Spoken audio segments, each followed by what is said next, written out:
Saya kemarin punya pasien ya, Pak, dia udah sepuh ya, udah 68 tahun, sama anaknya. Dia masuk pasien saya Perwanis ya, dia hipertensi.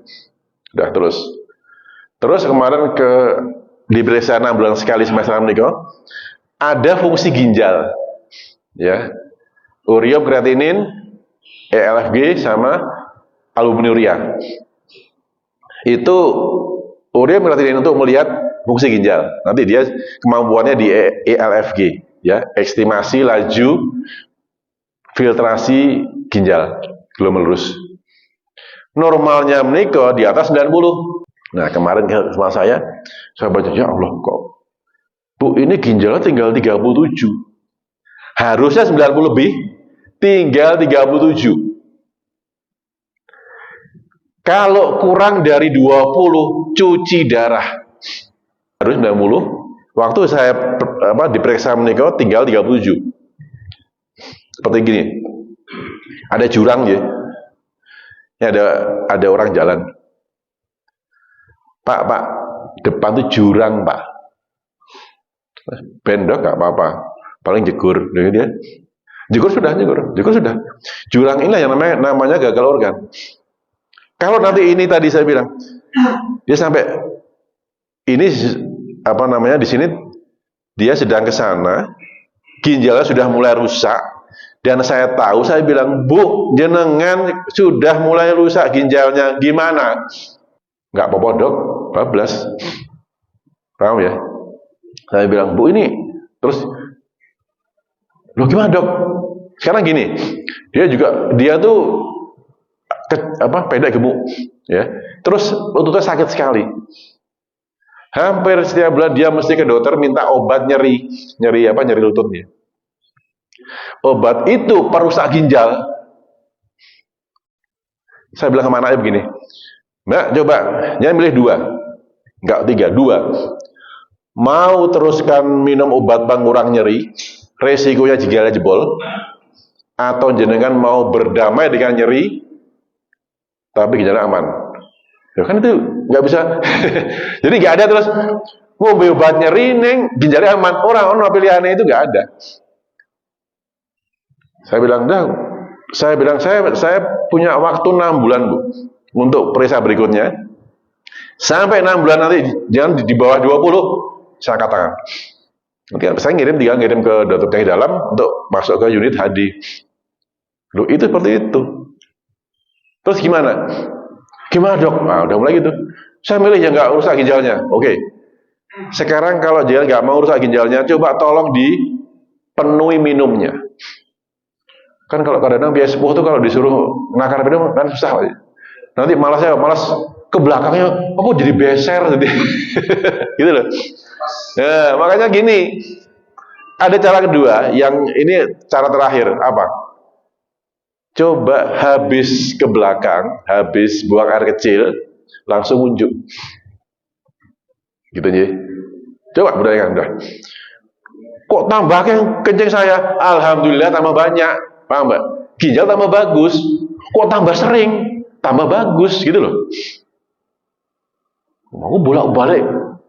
Mau sampai nggak bisa apa-apa. Jangan begitu. Karena waktu kita kencing tadi kita buang sampah dalam darah. Gitu ya. Makanya tolong kalau masih punya ginjal, jaga ginjalnya, jangan dirusak. Masih punya otak, jangan disumbat. Jadi nanti orang tuh nunggu apa? Orang tuh nunggu stroke, nunggu jantung koroner, nunggu gagal ginjal, nunggu nggak bisa melihat, nunggu DVT dipotong kakinya karena hitam itu. Kan semua sumbatan semua. Gitu loh. Jangan pernah membuat sumbatan supaya tidak gagal organ gitu loh. Ben orang nyumbat piye? Ben orang nyumbat jangan buat darahnya kental. Darah kental bukan pengencer dia diminum, tapi kita kasih air karena fitrahnya air. Ini pesan olahraga seperti itu. Gitu ya. Pesan jiwa. Gelombang emosi positif seimbang. Pikiran harus tentram. Ya, Aradu 28. Terus kemudian emosi jiwa harus ridho. Al-Fajr 78 sudah sering ngomong itu ya. Targetnya apa targetnya? Jiwa itu harus pikirannya positif, prasangka positif. Yang kedua apa? Emosi positif. Yang ketiga, nah ini yang paling penting ini, memori positif. Ya. Karena kita setiap hari buat memori, ya. Nah, betul Pak Junet. Kusnudon. Wah, ojo-ojo nggak boleh ada itu, paham ya? Waktu kita bilang ojo-ojo, istighfar. Ya. Bagaimana on the right track-nya? Tadi mulai dari niat, ya, pikiran, otak, memori tadi sampai tindakan kita buat yang positif. Ya.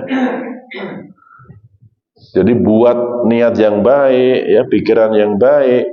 Nanti akhirnya apa? Waktu kita berpikiran yang baik, muncul hormon apa? Hormon bahagia. Yang namanya dopamin, oksitosin, serotonin, dan endorfin. Ini harus kita produksi. Bangun tidur bersyukur, alhamdulillah, berdoa. Terus ya, tahajud dulu, berdoa mohon ampun, loh gitu. Ya. Jamaah ke masjid. Ya. Nah. ini gambar di otak ya. Hati di depan, ya, prefrontal cortex, dan jiwa di tengah. Kita kan setiap hari, setiap saat, dari hidup sampai mati, kita membuat memori. Memori jangka pendek yang waktunya hanya 15 sampai 30 menit, dan memori jangka panjang harian sampai tahunan. Dan memori ini besok yang akan diambil oleh malaikat, dibuka di depan Allah, terus kita akan melihat dari lahir sampai kita meninggal itu isinya apa, niat kita apa.